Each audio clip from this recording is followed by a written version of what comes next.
Hello Acolytes! Welcome back to After Plague. I am very excited to have you back. I'm a little concerned that I'm going to have to speak louder. I got a new tripod and it's so tall, it's really hard to reach from how far down I am. So my microphone is up a little bit higher than usual. So hopefully I don't sound too weird.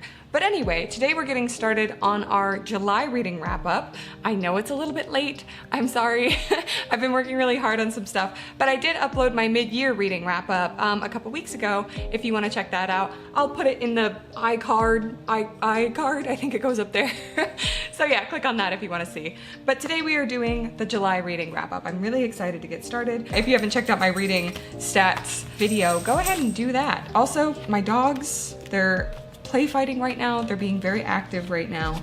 I love them so much, so I'm not going to be mad about it. But if you hear some jingles and some jangles, that's my snoots, specifically one snoot, Rory, being active. She's trying to get Bindi to, well, I'm gonna say commit sins with her. And she's usually pretty successful in that. She's quite a sinful little creature, you know?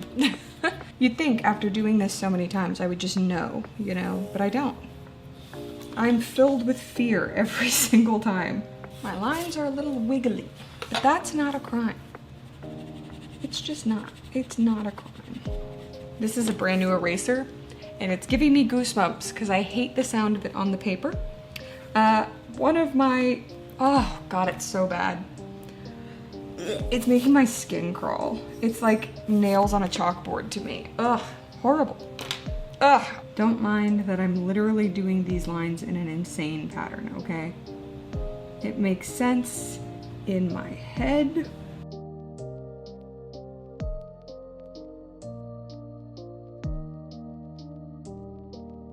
My air conditioner is so loud, and I know it's going to be loud on video, but it's like 100 degrees out. I'm sorry.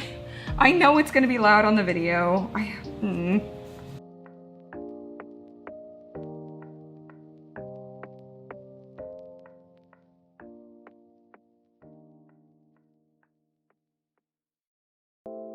Ta-da! Sorry for holding my pen like a weirdo. I have really bad pen posture, okay? I've worked really hard to fix it. I actually spent like a year training myself to write properly. It'll soften as I use it. It's horrible, it's horrible. Okay, now when did I actually read these books? That's the question. I have been very bad about tracking my books this month. I have not been keeping up with my Goodreads. I got sick is the thing. I have reviewed all of them on Goodreads. So if you want to check out the written version of my reviews, I'm After Plague on Goodreads. Pretty easy to find. I'm After Plague everywhere. Also, I link it in my description. Did I really take that much time off after reading A Certain Hunger? I guess I did. I didn't read another book until the 17th. I took almost a week and a half off, jeez.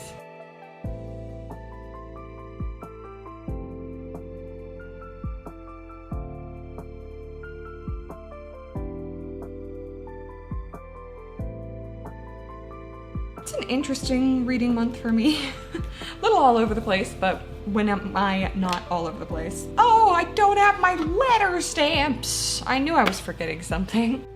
I got them. I bet you're wondering what I have for decorations this month. Because it's been so freaking hot, have a bunch of like little suns. These are the sun from Tangled. Isn't that cute?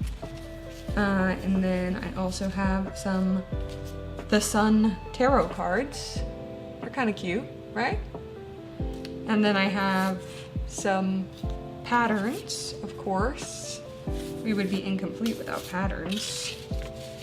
This is for my collage page. Where are all the books I printed? Where did I don't know where I put them. Oh no. Oh. There you are! Oh my gosh! I was like, did I forget to print all of the books? No, I didn't. those are the book club books. I'm a little upset I didn't read the Riley Sager one because I liked The Only One Left. I thought it was pretty good. I gave it 4 stars. It probably deserved a little less than that. I think I gave it like 3.5 on Storygraph. Don't worry, I have plenty of glue this time. I have a whole spare thing of it. No, I smudged it. I smudged it with my hand because it wasn't dry. Rawr, how could I have done this? Rawr.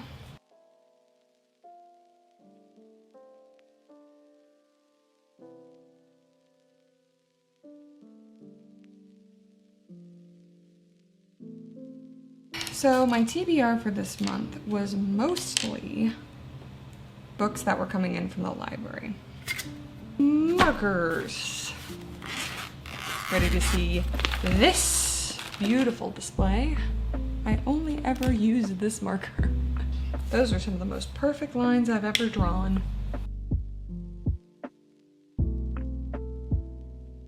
My TBR this month was apparently extraordinarily short.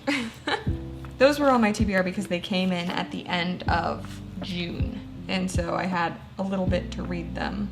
Wow, weak TBR this month. I kind of just read whatever I wanted, which is okay. Like, there's nothing wrong with that. Okay, now we get to decorate this page, which is both my favorite and least favorite part. I find it quite stressful, but also fun. Probably this one. Don't mind my voice cracking, I've been losing it.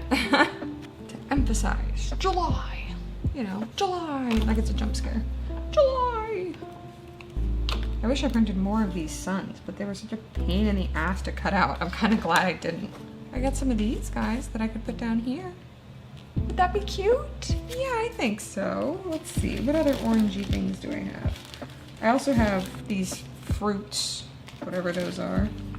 This is definitely, I think, the warmest toned collage I've done. Yoink. I'm getting pretty good at peeling these stickers. They used to take me ages. Like so. Maybe I'll put one like here, and the other we could do like there. And we'll snip it. Snip. Cut it in half. Rawr. You like that? I know you do. You appreciate strength and decisiveness. And then I'm gonna add a chunk down here, and that's where I'm gonna add the card. I think that page is done. It feels weirdly incomplete, but I don't know. And maybe another one right there. The bees are cute. They're a little space filler. You know how it is. How do we feel about the oranges in the corner there? I think we've ended up with not a bad looking page. I might put this guy like up here. Cute. And then maybe a little stamp in the corner here. All right. Done with step 1. What do you think? You like it? I think it turned out pretty good, actually. I'm fairly pleased. All right, so next up we're gonna do all of the review pages, but I might need to change my camera battery. We'll see. So now I'm hopping into VoiceOver to do my actual reviews of the books. Just so you know, I've mentioned this before, but when I go into spoiler territory for some of these books, you will hear this noise and you will see this icon on the screen. The icon will remain on the screen until I'm done talking about spoilers, so you can skip ahead to miss out on the spoiler section. Mary by Nat Cassidy. Mary is about a very demure, very insecure, middle-aged woman who, throughout her life, just wants to blend into the background. But as she's getting into her menopausal age, things have been changing. She gets all the usual menopausal symptoms, hot flashes, body aches, but she also seems to be having some symptoms that are a little bit more unique, like not being able to look in the mirror because the horrifying hallucinations make her pass out, or the voice in her head who encourages her to do very bad things. Mary is fired from her job where she lives in New York City, but Coincidentally, she gets a call from her aunt the same day asking if Mary would like to move back to her hometown to become her carer. Mary feels like it might be a good opportunity to reconnect with her past and her inner self. However, when she arrives in Arroyo, she sees these hallucinations of horribly mutilated women, which have some connection to a serial killer in the town's history. I absolutely loved Mary. I'm someone who's fairly critical of books, of movies, of TV shows, and even if I give a book a 5-star, I can usually point out a few things I didn't like, and it's usually more along the lines of a 4.5 or a 4.75. But I legitimately can't think of a thing I didn't really like about Mary. I can say that it probably won't be for everyone. The pace is a bit on the slow side, but I felt it more as a building tension rather than like the story was dragging. The events always felt like they were moving forward and escalating, and that really helped carry the book even in the slower moments. The horror itself made me cringe a few times, and I'm a pretty experienced, steady horror reader. At one point, I couldn't resist cringing into oblivion. I was reading and out loud I was going, ah! So if you're someone who can be patient while a mystery builds and enjoys stories about female empowerment, I would really recommend you read Mary. As said, Mary is our main character, and I think she goes through a really interesting arc. She's one of those people who are so accommodating to others that she never really thinks of herself. She's a total doormat. And it's really interesting to see her change over the course of the story. I think there's some really fascinating themes present about the female versus male demand for space and attention. I believe it could be argued that the male, quote-unquote, influence Mary has is what allows her to break through her initial church mouse persona. I think this is especially interesting considering the author is a man. I don't know if his portrayal of menopause is accurate. I'm 23, I'm not menopausal. But I read his afterword, and he seemed to consult the women in his life and care deeply about understanding what it was actually like to go through that. I respect the effort that went into portraying Mary as a character. I felt she was very believable as a woman, as a middle-aged woman specifically. I think the author is very talented. The setting was also very interesting. It's Arroyo, I believe is how it's pronounced. Arroyo is a small desert town where tragedy struck around 50 years ago, but the town doesn't really seem to talk about it. It's a very isolated environment, but Mary grew up there, and she has a lot of repressed memories about her childhood. She's almost an unreliable narrator because she can remember some events, but by the way others react to those events, she can't seem to remember them properly. It makes for a really intriguing setup. I also like the religion aspect that's sort of mentioned in relation to the desert. It feels almost old world, almost pagan in its worship of specifically the danger of the desert, but also the beauty. I really liked that. I thought it was very interesting, and I might have liked to see a little bit more about the religious aspects of the town. But considering where the story goes, I think it makes sense that we didn't really delve all that deep into the actual philosophy of the religion. I keep thinking about how this book made sense. It's hard for me to talk about Mary because I just want to talk about how good the setup and payoff were. I think the motivations made sense. I think the ghosts made sense. The hallucinations made sense. I also positively loved the ending. I thought it was so good, even though I'm not sure everyone would agree. It's something that I found very fascinating, and I thought it was a very fitting end to Mary's character. There's so much to unpack in this book, from true crime serial killer worship to medical sexism to Greek mythology. Honestly, I could probably make a whole video about Mary, and I might. I might. It sounds fun. It was a little gory, and again, it was quite a slow burn, but I think everything went in a direction it was supposed to, and I would highly recommend if you are a horror fan. I will say a quick trigger warning for animal death. It is unfortunately pretty explicit, so if that's not your thing, I would avoid it. I tend to not like animal death, and I didn't love this one, but it is what it is, and it didn't really take away my enjoyment of the story that much. I gave Mary a rock solid 5 out of 5 stars. A Certain Hunger by Chelsea G. Summers. This story is about a food critic, Dorothy Daniels, and she is a very good food critic. She's very observant, she's very meticulous, and she's incredibly smart. She's also a woman who absolutely loves sex.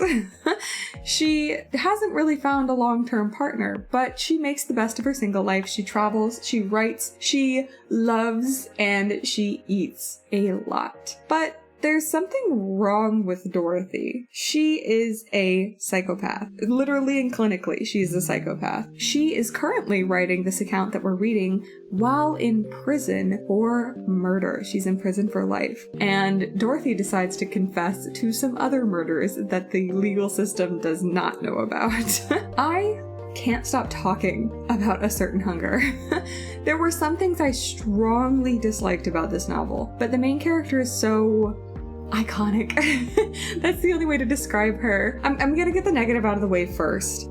Trigger warning for sexual assault. So the main character, Dorothy, is sexually assaulted around 30% into the book. A man has been stalking her and following her home over the course of a few weeks. He eventually forces his way into her home and assaults her. She has no real reaction to this and experiences no trauma because of it, and it never comes up again through the rest of the story. And that I find frustrating. This does not inform her feelings about men. This does not inform her motivations for what she does. This doesn't change anything. It doesn't change anything about how she views herself or Italy or her relationships or anything like that. I can't understand what the author was thinking by including this scene except trying to shock people. Yes, she is a literal psychopath, and I suppose this could show that she has very shallow affect, which is a trait of real-life psychopaths, that they don't really feel emotional things as deeply. However, I think psychopaths are still able to be traumatized, and at the very least, I feel like this character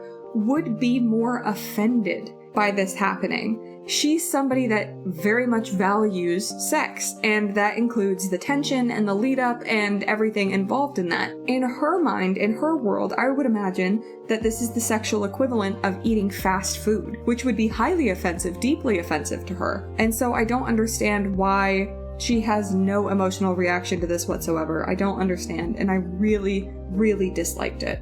That's all I'll say on the matter. The writing style of this novel also borders on ridiculous, and I don't think it's going to be most people's cup of tea. I read a few passages aloud to Frenchie, my boyfriend, and I could see him becoming annoyed and exasperated just from the short little snippets I read to him. I, however, found it just the right brand of ludicrous. I can absolutely picture this writing style coming from the hands of the narrator. She is a psychopathic, pretentious food critic. Of course she's got this sense of grandiosity where she feels like she can write about anything for as long or as ridiculously detailed as she wants, and people will want to read it. It suited the character so well, and I did fall into a rhythm with it. I also found some of the writing so funny. At multiple points, I was laughing out loud at this character and at the writing, so I don't think it ended up being too much of a negative experience for me. I wouldn't say that this book is particularly atmospheric or particularly plot-driven. There is a series of events, but I wouldn't necessarily describe it as a story. The novel is canonically being written by the main character, and it reads almost like an edited journal. Even though I didn't feel like there was a good narrative flow, I was very interested to find out everything that happened over the course of the story. There was also some interesting metaphor baked into the text. You get it? Cannibalism as a metaphor for romantic love is hardly a new concept, but I eat it up every time. Ha! Got you again with a pun. Something that A Certain Hunger does well is make me believe that this character would actually engage in cannibalism. She is an extraordinarily adventurous food critic, so I find it very believable that with a lack of empathy, she would see nothing wrong with killing and eating men. I also enjoyed that she made each meal as she would any other, with care and service. She made excellent side dishes and wine pairings, treating each cut of meat as she usually would. I truly did believe that she loved these men, but not in the way that a person loves a person. I believe she loved them in a way that a person loves food. She wanted to consume them and to make them a part of her forever, but not in a way where they could ever have autonomy. I do find it curious that she never attempted to eat her true love, and I find myself wondering what that could mean. Is it because in a way he had already consumed her, her thoughts, her life, her emotions? It's interesting. I also appreciated the secondary story of Dottie's relationship with Emma. There was something that rang very true about the edge that exists in many female friendships, even though there was no recognizable source of that tension. They weren't in the same career and competing with each other, or they weren't after the same man. They just didn't like each other, but they were drawn to each other and loved each other just the same. The loyalty that exists in that friendship was really fascinating, and I would like to know a little bit more about them because I'm not sure I fully understand what the story was trying to say with them. I liked A Certain Hunger. I read it, closed my book, and gave it 3 stars in my head. Then, over the course of the next month, I kept thinking about it. I kept making jokes about how girl boss it was to eat your lovers, like a praying mantis. I kept asking questions about romantic cannibalism. I kept thinking about the themes in the story. I find it difficult to categorize this book, but I can say that as long as you're not very squeamish, I would sincerely recommend. I gave A Certain Hunger 3.5 stars. The Things We Do to Our Friends by Heather Darwent. Claire is our main character, and she is a character who desperately wants to reinvent herself, and she's presented with the perfect opportunity as she heads off to university in Scotland. There, Claire meets Tabitha, a charismatic, magnetic, beautiful rich girl from her art history class, and Tabitha sort of takes Claire under her wing, inviting her to join the rest of the friend group. Claire is drawn in by their rich girl lifestyle. Claire is not a rich girl. And when Tabitha offers a job, a special project that she thinks Claire would be perfect for, it feels like she can't turn it down. However, things start to go extremely downhill very fast. I was a bit disappointed by The Things We Do to Our Friends. I had really high hopes because it sounded like a dark academia coded Mean Girls in university. And there were some parts that met that expectation, but I think the novel ended up being less than the sum of its parts. So again, the main character is Claire, and she's a character who doesn't seem to know how to act normal. She's often looking around to try and figure out what the correct emotional response is. And I thought she was just an autistic woman. And I was like, woohoo, representation. You know, that's so exciting. But that's not the case. I kind of like that that's not the route that the author chose to go down, but I feel like the ending that she went with was actually more predictable. If you read this book, I would be really interested to know if you sort of predicted anything about Claire, because I did.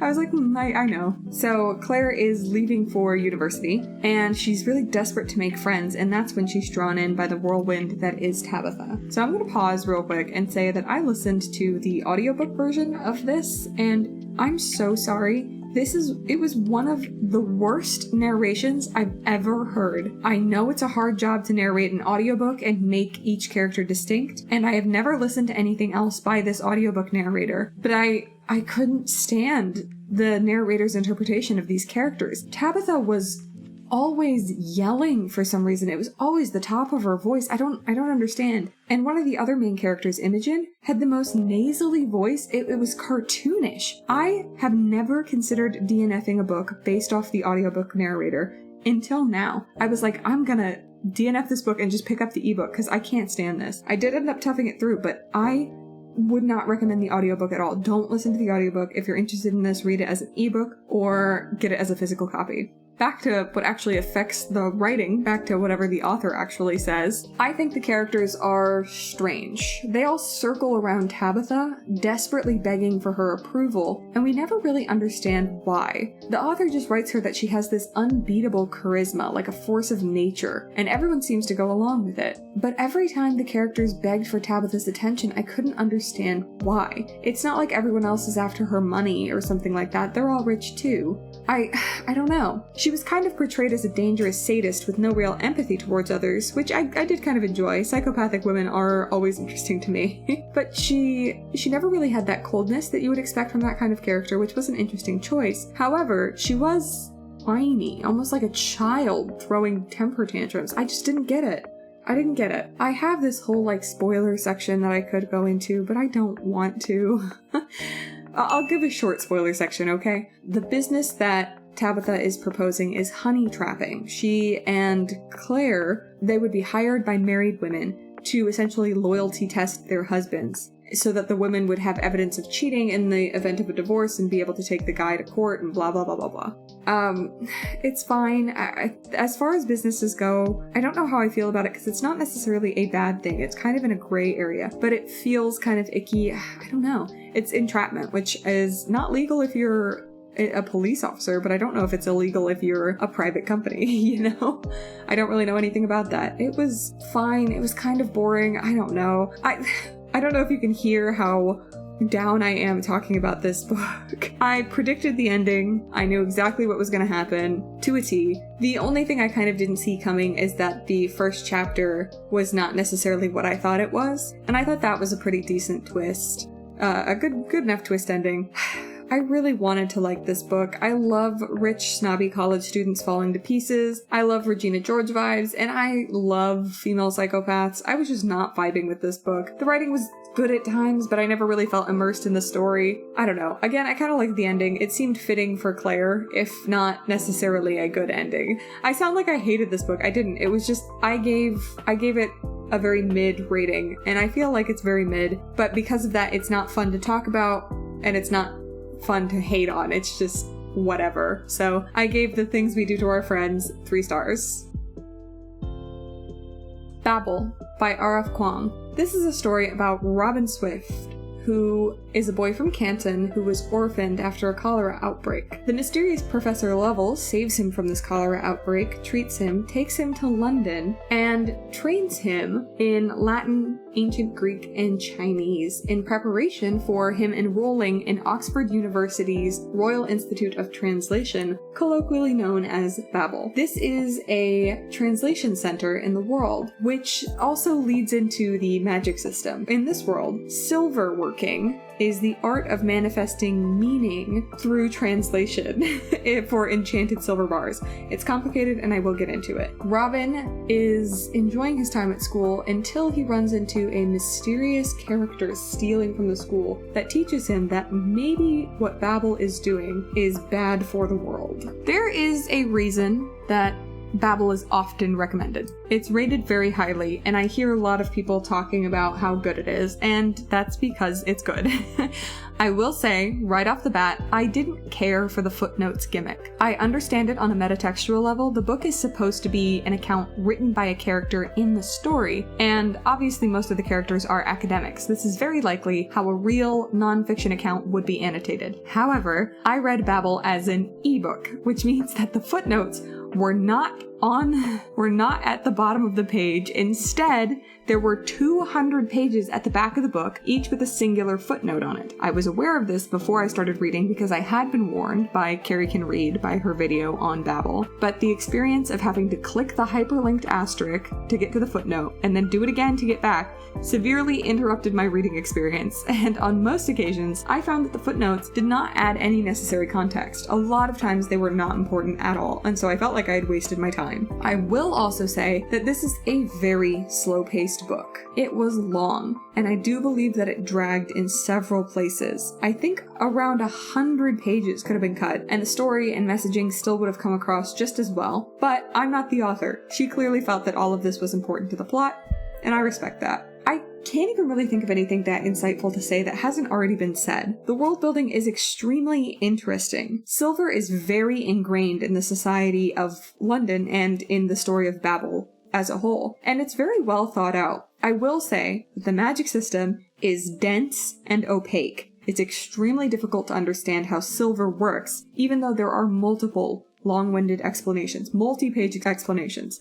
Let me see if I can explain in a way that makes sense, okay? Silver has the ability to perform different tasks or enhance the way something functions. It does this through the power of language. On one side of the silver bar, a word will be transcribed, and on the other, a word in a different language. The words must be connected in some way, but they can't be an exact translation or the bar will not do anything. That is because the bar amplifies the difference between the words contextually. So if my word for jump in English translated into another language where jump more accurately translates to float, then when the bar was activated and I jump in the air, I would float. However, the bar only works if the person activating the bar, me in this instance, is a native speaker of both languages. The book essentially says that you have to dream in the non-English language. It's super confusing, but I'm pretty sure that that's how it works, okay? The magic system was the most difficult part to get my head around, but once I kind of let go into it and just let things happen without thinking about it too hard, I enjoyed myself. I also cried at the ending of this book, which I legitimately never do. I'm pretty steady when it comes to emotional reading experiences, but this one got me. I can't say that I loved the characters because I honestly didn't really. I did appreciate their friendship and the complexities that they had to navigate as students at Babel. I think Letty is a pretty interesting and controversial character in relation to the themes because she is British and wealthy, so she's very ingrained in the system of exploitation without realizing it. She's white, and she doesn't understand the racial discrimination that her friends have to go through. And while she sympathizes, she can't empathize, which I do find a little odd. Letty and Victoire are women at a university that only allows women to work in the Babel College, so they are already discriminated against. She should understand discrimination because she's discriminated against based on her sex, but she can't fathom that she has privilege in relation to her race. I think that's partially because of the discrimination she faces. She feels like her friends are excluding her when she feels she has experienced something similar, but Letty can't shake her upbringing and therefore cannot connect with her friends on the level that she wants to. I think it's interesting. I think it's commentary on intersectionality. I am fascinated by it, and I don't really have any conclusions, just observations. Witnessing the way Robin becomes radicalized is also fascinating. He's influenced by Griffin, a character in the sort of rebellion, but he's also influenced by time. He works with the rebel organization for a while, and yet things only seem to be getting worse. So it makes sense to him that he would fall into the harsher, more proactive ideas that Griffin espouses. And I think he develops from a character who is quite passive to a much more active one, a leader. It's hard to say that Robin did the right thing, because people were injured and killed in his pursuit of justice. But I don't think we're supposed to view it necessarily as the right thing. It was just a desperate thing, and possibly a necessary thing, but I can't say for sure that it was. The only other complaint that I really have with the book is that we don't get to see any of the outcomes of what happened at the end of the novel. On one hand, I fully and completely understand that this is on purpose. Many others throughout the story who were fighting for good didn't get to see the outcome of their work and sacrifice, so Kwong is placing the reader in their shoes. It does leave me with a really melancholic feeling in my chest, and I wish I could see that the good guys won, that things changed and people changed and their goals were achieved, but we're obviously denied that ending. It's correct for the themes of the story, but it did leave me a little bit dissatisfied. Overall, I would recommend. I wouldn't say it's a perfect book, and if you're not into academia, I can't imagine you would enjoy a vast majority of this novel. However, it's an excellent story for discussing colonialism, especially within academic institutions. There's so much to say about Babel, I feel like I've hardly scratched the surface. I gave Babel 5 stars. I thought it was good enough to earn a 5-star, even if it wasn't perfect. My Darling Dreadful Thing by Joanna von Veen. This is a story about Ruth, and Ruth has a spiritual companion that only she can see. Ruth is strange, corpse-like, and has been dead for centuries. But she's the only good thing in Ruth's life, which is filled with seances organized by her mother. A wealthy young widow named Agnes Knoop attends one of these seances and essentially buys Ruth and has her come live with her in her crumbling estate. Part of the story is also told in the future by a doctor who is questioning Ruth about the death of multiple people on the estate. What actually happened? Can Ruth stand trial for the murders, or will she be found mentally ill on the basis of having a ghost who follows her around all the time? This is a weird story.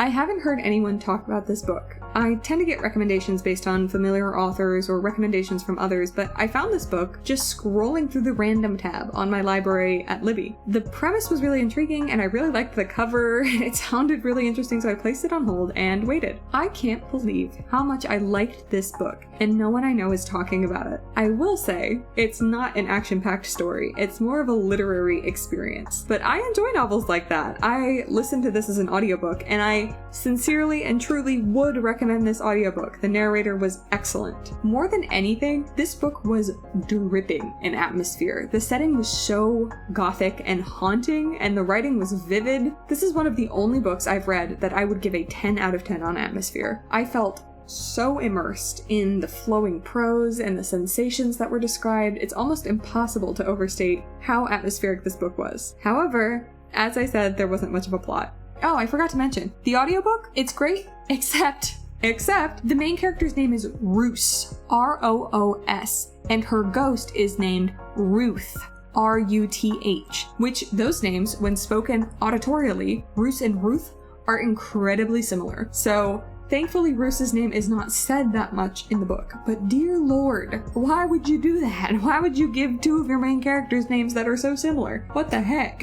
So anyway, I was talking about the plot. There wasn't much of a plot. The story is about two women, Roos and Agnes. Roos is in a horrible abusive situation with a woman she calls Mama, who forces her to participate in seances and pretend to be possessed by spirits. Roos can become possessed, but only by a singular spirit, Ruth. Roos's life changes when Agnes Canoop comes to the seance to speak with her deceased husband, and she and Roos have an instant connection. So Agnes buys Roos and sweeps her away from her old life and into a space where she can truly develop and become herself. The relationship between Agnes and Roos is the most important part of the novel, and I enjoyed how it developed. They're two people who go through something that only the other can understand, and they find solace in each other, which is very nice. I also think the lore of the ghosts is very interesting. Ghosts in this world are not as common as you would think, because there's a very specific process to making a ghost and bonding a spirit companion. First, the ghost's body can't be in a place where it will decay away, and Roos's spirit companion was buried in a bog, which are well known for being able to preserve organic material.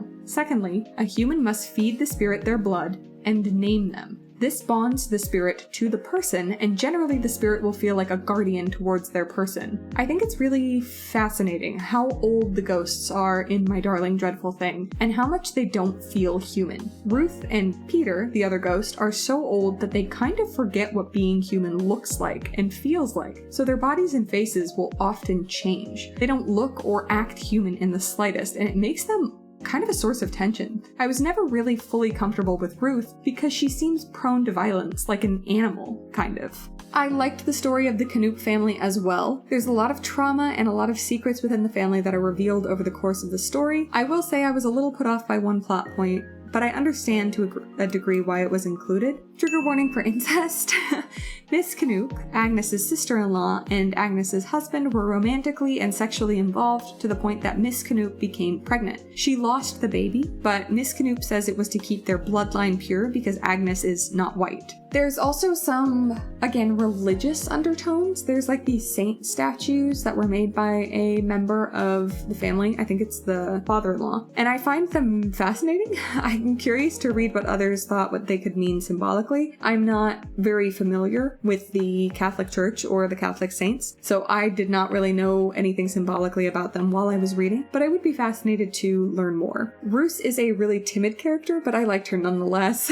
She's subservient, but she gains confidence as Agnes gives her the room to grow. She still has this deep lingering fear that Agnes will discard her and return her to her mother, though, so she tries to do everything in her power to make Agnes happy. It transforms over the course of the book from a more servile act into a more loving act as they grow closer, and I think it loses some of the illusions of a power dynamic that it previously held. I also like that Roos feels this way. It feels realistic for her upbringing. I thought the ending was good. It was a little bit sad, a little bit hopeful, and a little bit of a relief. Roos is such a different character from who she started as, and of course I love a book with solid character development. Again, I would caution that the pacing is a little slow, and this is not going to be for a reader who needs things to be happening all the time. But if you're an enjoyer of a gothic-style, sapphic, spooky story, I think you would really enjoy this. I gave My Darling Dreadful Thing 4 stars.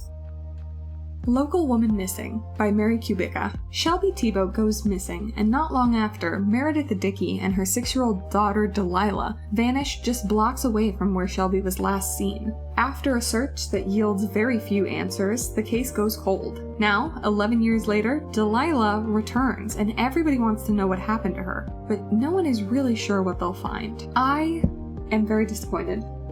I had heard good things about this book. It was on like the top 40 thrillers of the month or something. I did not like this book at all. I don't understand why people do like this book. It had so many of my pet peeves rolled into one, and more than anything, I just don't think it made any sense. The story begins with Delilah, a girl who has been trapped in a basement for years on end. However, Delilah is a badass, and she manages to escape the basement using her strength, wits, and courage, and is discovered by a hiker and turned over to the police to be reunited with her family after 11 years. I was so engaged for the first 20% of this book. I absolutely loved Delilah as a character. She is extremely active in her situation, and her escape plan is very clever. I was on the edge of my seat for her entire escape, and I was so excited for her when she managed to get away. So imagine my surprise when, after these 2 extremely long chapters about Delilah, I listened to this as an audiobook and each of these chapters was around an hour long, I discovered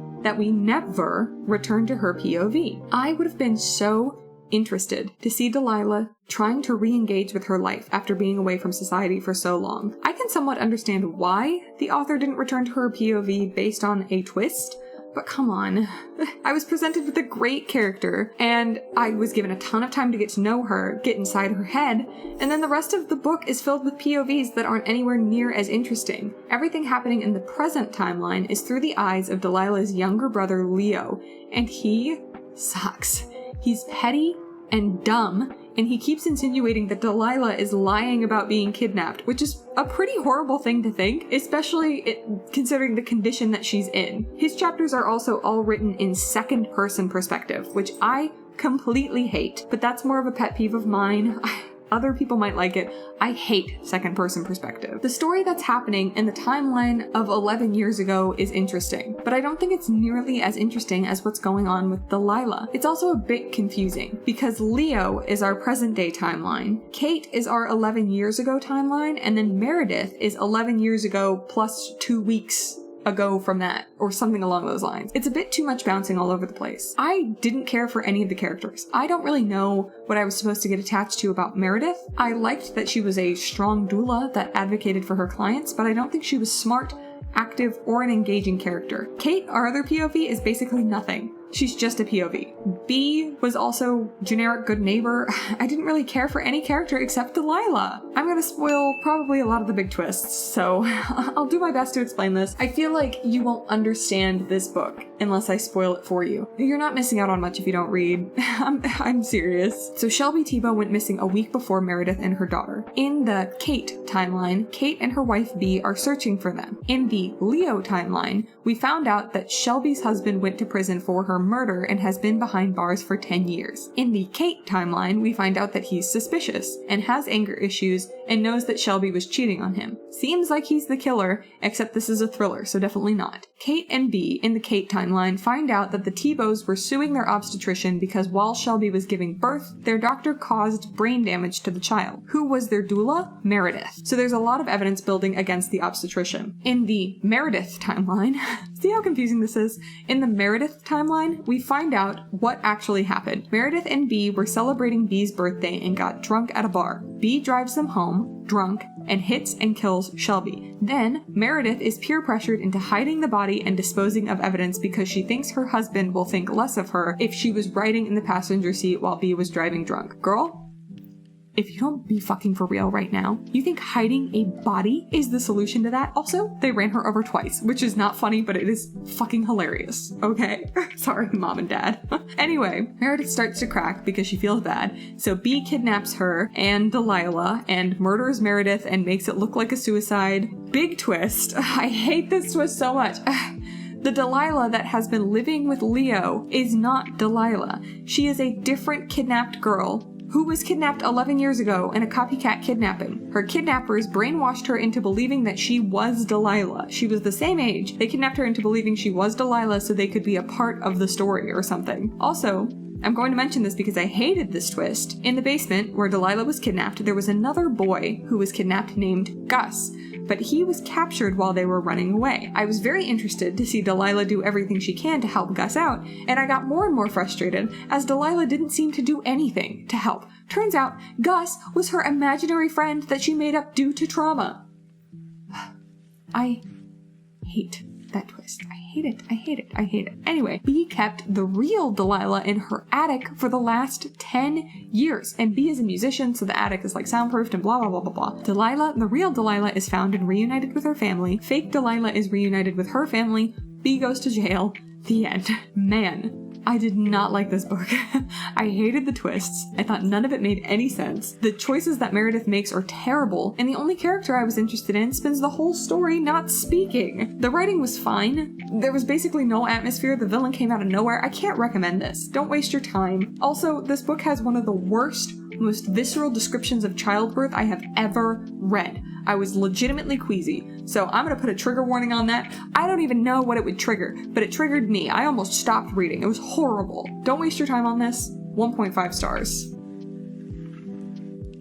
The New Couple in 5B by Lisa Unger. This is a story about Rosie and Chad Lowen, who are a pretty successful married couple. Chad is an aspiring actor, and Rosie has written one book that was relatively successful. They get a huge windfall when Chad's uncle Ivan leaves them his luxury apartment at the historic Windermere building in his will. So they decide to move in. At first, the building and its tenants couldn't feel more welcoming, but as the Lowens settle into their new home, Rosie starts to suspect that there might be something more to the Windermere. And it does have a pretty dark past filled with murder, suicide, and paranormal activity. From the beginning of The New Couple in 5B, I was not particularly impressed. I think if you've ever read a thriller before, you know exactly what is going to happen in this one. It's so obvious who the ultimate villain is, but I will say that the book did take some twists and turns that I wasn't expecting. I had some hope, but everything ended in more of a whisper than a shout. It went by pretty quick. I read it in a day. I don't really have anything more to say about the book except in the spoiler section. So, spoilers. Anytime a book describes someone as too perfect, or the golden boy, etc., it is immediately obvious to me that this person is going to be the villain. It's kind of baffling to me that authors still do this because it's such a trope at this point. If you're going to have a twist, this is the exact opposite way to surprise people. What did surprise me and gave me a little hope that this book would be interesting is that our main female character is kind of psychic. I think it's super fascinating that she is not experiencing stress hallucinations or anything, but she is actually seeing ghosts. I thought we were going to get a little bit more ghost whispering to find out the secrets of the building, but I was sorely disappointed. She only ever sees two ghosts. Willa, a woman who used to live in her apartment, and Miles, a boy who fell down an elevator shaft in the building. I don't really understand the importance of either of these characters. Willa tells her to run once from her husband who is trying to kill her. I can appreciate the parallel, because Willa was killed by her husband, but I don't understand why Rose needed to be told to run. It was pretty obvious she was in danger, and she knew it. Miles was even more confusing. He was a bit of a little bastard when he was alive, and Rose is told that he causes mischief. But during the chase scene at the end, he's blocking the stairs, and instead of, I don't know, running through him or going around him, Rosie turns and runs up to the roof, cornering herself. Why? Could he hurt her? The lore for the ghosts in this universe is non-existent. We don't know if they can affect the physical realm or people in general. There was some other stuff with Rose's family who are all kind of psychic, though it seems like her dad is actually a charlatan. Rose and her sister are both really gifted with psychic powers. There's something good here about Rose going no contact with her family and believing that she was gaslit about her visions, but they turn out to be real. I'm not sure what the message ended up being about her family. They kind of reconcile. I don't know. I was a little surprised by the twist that it was the neighbors, but I wasn't excited. Their motivation is just that they want their apartment back as one unit, but they don't have the money to buy it. Kinda lame. Also, all of the villains are in their 70s. Come on. I understand that there are 3 of them and that they drugged you, but all of the victims are younger, more fit, and more strong. I just think it was a bit lame. And the climax had no tension at all. Then you have the secret double climax that I definitely saw coming. It was fine. Again, I didn't really feel any tension from it at all. And I didn't really care about the relationship between Rosie and her husband. I felt nothing. I didn't really care for the characters that much. I liked Max, Rosie's editor. I thought that they should have been together at the end. I thought they were a cute couple, kind of. Rosie was fine. I can't really describe her other than saying she's frantic and anxious, and that's basically it. The atmosphere was unmemorable. The writing was passable. The word that keeps coming to mind with this one is meh.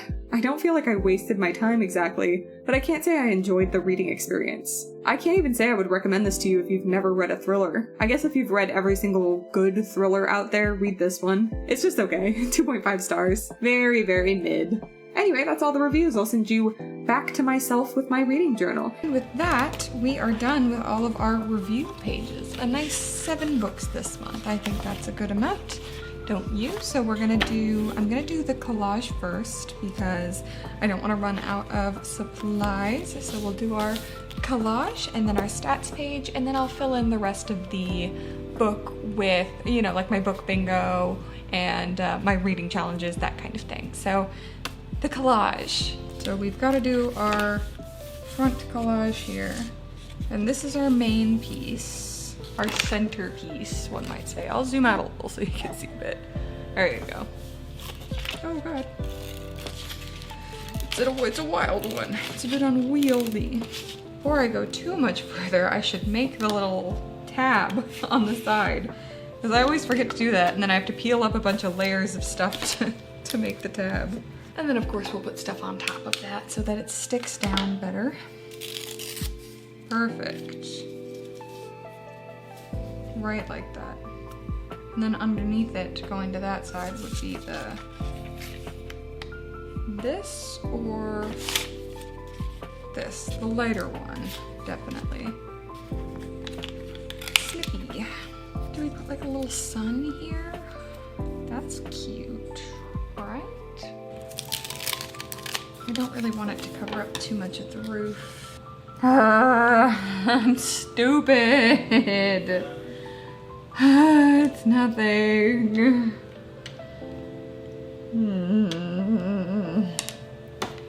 It's fine. I forgot I was making it for the month of July and not June, so I wrote June at the top of the page. I know. It's okay. It was on a piece of paper that I could tear off. I'm just a silly goose, babe. I don't deserve this hatred. This vitriol. I'm just a goose, okay? You know, I'm all about that honk. Honk, honk, honk. It's my sad goose noises. Should I put these guys up here? She's so sassy. She says, no, I'm not gonna chill. She having a leg munch. Yeah, taste your leg. Rory says I'm a dark meat gal. Okay, so we have everything covered. Now it's just about adding little flares and flourishes, right? I kind of feel like I need something there, but I can't find anything. Where did I just put that sticker? Or I have that set of oranges, but I don't know where they went. Where'd my oranges go? Wow. Oh, there they are. I'm so blind. Were you yelling at me? That's like, they're right there. Sorry. And then just for balance, we'll put the other guy right down there. Ah, perfect. I couldn't have planned it perfecter if I'd planned it. Which I didn't. I believe that is done. I think it looks really good, actually. I'm very happy with it. I don't feel like it's overcrowded. It's definitely not my favorite one that I've done, but it's definitely unique. A lot of my other ones are really planty themed, so I think that this looks really nice. I'm really pleased with that. And I have plenty of supplies, maybe, for the stats page. It's my last thing we've got to do, and then we're good to go, huh? All right. Time for statistics. I love statistics. This is going to be my genre chart right in the middle, as usual. Format, location. I got all 7 books this month from the library. That's a homogeneous pie. That could be cute. I only have 1 sun left though, so I want to make sure I put it in the right spot. I've been so quiet. I'm sorry, I'm tired. I streamed today as well, so I've talked a lot. I have nothing left to say. I've yapped all I can yap. There's only so much yap in one man. Oh, I should probably mention, if you want to hang out with me while I stream, it's in the description, but it's also twitch.tv/afterplague. I'm there a lot working on art stuff.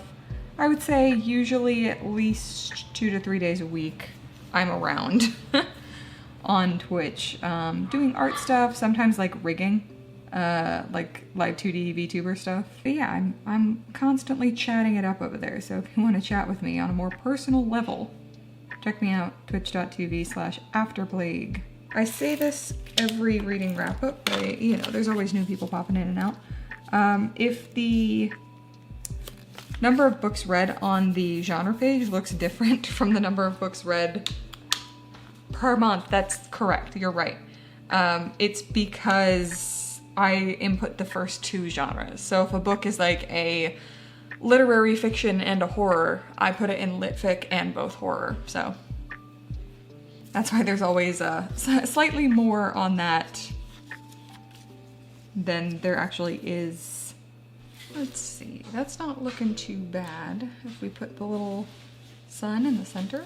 Yes, of course, it's so obvious. Hello. What the heck? You're lucky it's zoomed in. Nobody could see your middle finger. You better stop. You can go in closer if you want people to see it. You want to flip off my camera? Do it. Do it, big man. Do it. Now you're going to be in trouble with my parents. There you go. Okay, Google. What's 2,635 divided by 7? It's 370.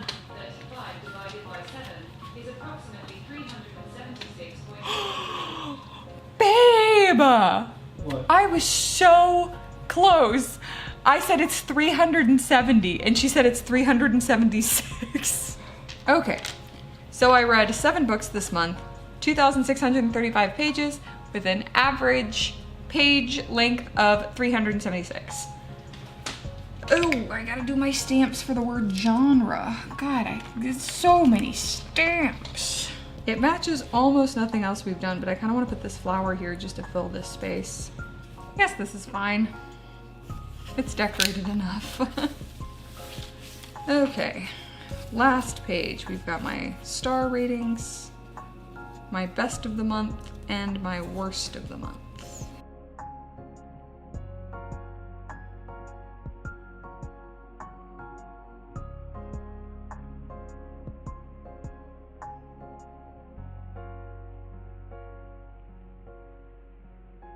Split it in half, nice and narrow. Very demure, very narrow.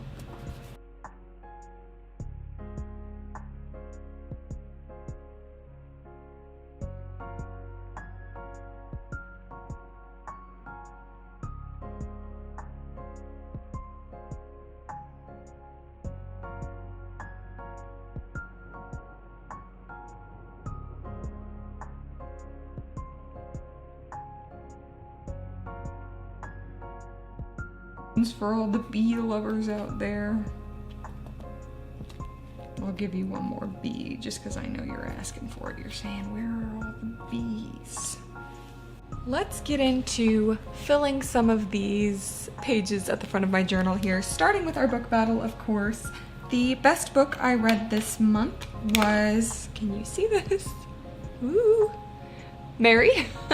That was the book I enjoyed the most this month. I gave it a solid 5 stars. It's my first like actual 5-star of the year. The other 5-star books I've given 4.75s. So this one, it blew me away. I loved it. Woo. If I can stick it down, that'd be excellent. Perfect. That's book battle. Oh, and I need to put it here as well. I actually got 2 solid 5-star books this month. Next up, we have our A to Z challenge. Let's see, what do I get for this one? So Mary is already taken for M, and so is Nat Cassidy. A Certain Hunger.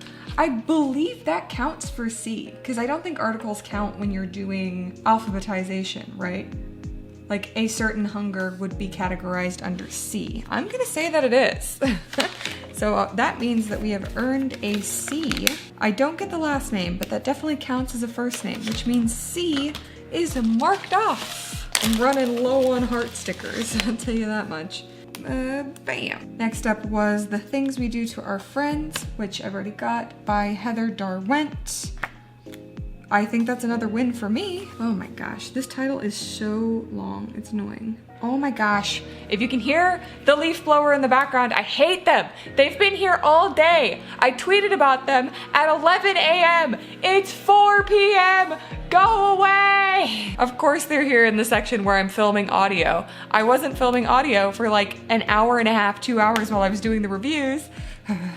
And they weren't here, but of course they're here as soon as I need audio. Yoink. Next up is Babel, which we've already got, by R.F. Kuang, which we already have. Next is My Darling Dreadful Thing, which we already have.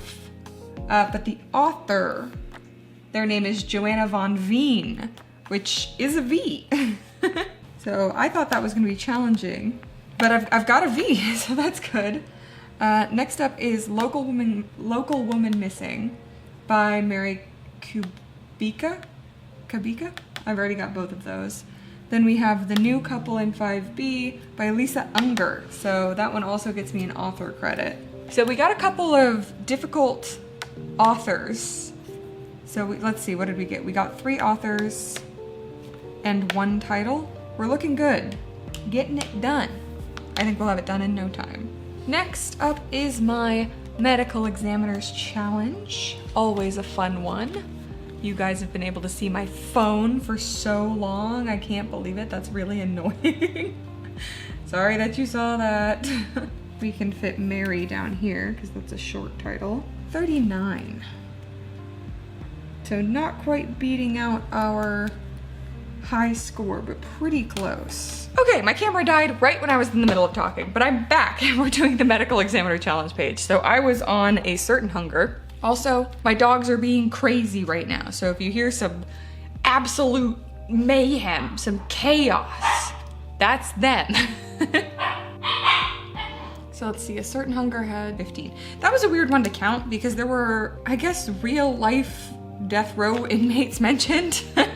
And so I included them because I'm like, well, you know, they're mentioned in the story, but I don't know. Maybe I shouldn't have. Babel, can you even see that? It's tiny, I'm sorry. 24, Respectable, the longest title. The things it's not gonna fit. Due to ... Only 1 anyway, so it's not like it's a big deal. My Darling Dreadful Thing. 11, I believe. It's always harder to track those because they're in audiobook form. Let's see, in Local Woman Missing, there were 2. And The New Couple in 5B, there were 22. That's the Medical Examiner's Challenge taken care of. I am definitely gonna run out of room, I think, I don't know. I don't have that many slots left. But if I need to add on a little addendum at the bottom, I'll just add something that flips out from the bottom. Now, Decades Challenge, I actually got a surprise entry. I wasn't really planning on getting one this month, but My Darling Dreadful Thing, focus, there we go. That actually takes place in the 1950s. So without even trying, we got a slot for the 1950s. You'll love to see it. I love to see it, specifically. Somebody's having a little slurp behind me, and that's okay. Fighting is thirsty business, so I support it. Stay hydrated. Only 5 left. I'm exactly on track with this. Oh my gosh. Next up, ooh, I have quite a few to add in here. So firstly, for the Dark Academia Challenge, I have Babel. And now Babel, you would think it's put in Decolonial Takes, which I have already filled. Also, these are different sizes, I know. I'm dumb and can't count. I don't know what happened. But for some reason, the middle ones are a square taller than the top and bottom ones. I don't know. I was just being silly and goofy, I guess. Anyway, Babel counts as a classic Dark Academia. According to the Storygraph website where I track these, Babel is actually listed as one of their examples as a classic Dark Academia. So I'm putting it in that slot. Ignore how silly it looks, it's fine. I also have The Things We Do to Our Friends as a good friends. So that's kind of about queer subtext in Dark Academia. I feel weird calling this a Dark Academia book, but they're in college, they meet in university. So I think it counts. I don't know, maybe I'm crazy. Maybe you disagree. If you've read that book, do you think it counts as Dark Academia? Next, I actually have an entry in the horror subgenre as well. Oh no! Can you see that? Oh my gosh. Look, it's ripping. Oh, that's bad. I mean, I knew it was, but oh no. For comedy, I have A Certain Hunger. Ooh, I believe that counts as horror comedy. It was hilarious, so I'll take it. So a pretty good month for challenges, all things considered. Book bingo, how exciting. I love me a good book bingo. I'm trying to remember what I read this month. Did I pick anything because of the cover? I did. I picked My Darling Dreadful Thing because of the cover. Because I haven't heard anybody talk about that book. I was just browsing the like random section of my library and I saw it and I was like, oh, that's a cool cover. So yeah, I did actually pick that one. I think R.F. Kuang might count as a foreign author. Let me look up real quick. Okay, she was born in China. So I think that counts as being written by a foreign author. Or I could have put Babel and everyone else has read it. Okay, Cold Case. I can put Local Woman Missing in Cold Case. She rang the bell. Because that one starts with an 11-year disappearance, right? So definitely part of a cold case. I could put The Things We Do to Our Friends in MC Has a Dark Past. Definitely. Yeah, I feel like that's pretty good. I feel like I've read one with a private investigator, but it's not coming to mind. Oh, my TBR. I keep that updated myself, but I can mark off if I've read books. I added in this whole page because I thought my TBR was going to be extremely full. Look at all this space I haven't filled. I gotta put more stuff on my TBR. Because look at all these open spots I have. So if you have a recommendation for me, I would love to hear it, please. This is my books read page. This will be an easy fill-in.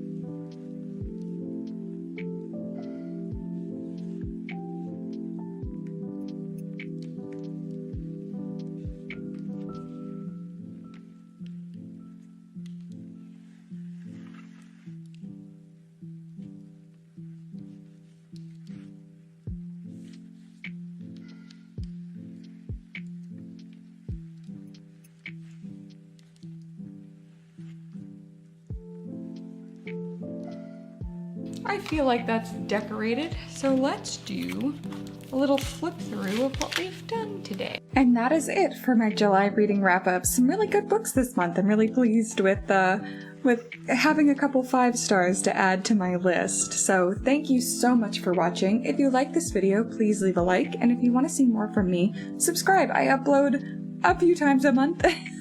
You'll hear me just like slowly going down from every week to almost every week to now I don't even know. Follow me on all my social media. I am After Plague pretty much everywhere. That is TikTok, Twitch, Goodreads, Storygraph, Instagram, and I am After_Plague on Twitter. I just became a YouTube partner. That's really exciting for me. So you can actually, I think, donate via Super Chats now if you really, really like the video and you want to support me. Absolutely no pressure whatsoever. I'm still trying to figure out this whole monetization thing. So thank you if you do, and if you don't, no worries at all. I'm just happy to have you here supporting. I have a shop. It is afterplagueart.myshopify.com. It's got my books on there. If you're a book lover and you like books, horror books, specifically illustrated horror books, you might like what I have on offer, so check it out, afterplagueart.myshopify.com. Thank you again so much for watching, and I hope you are reading some absolutely fantastic books in this post-plague world. Bye!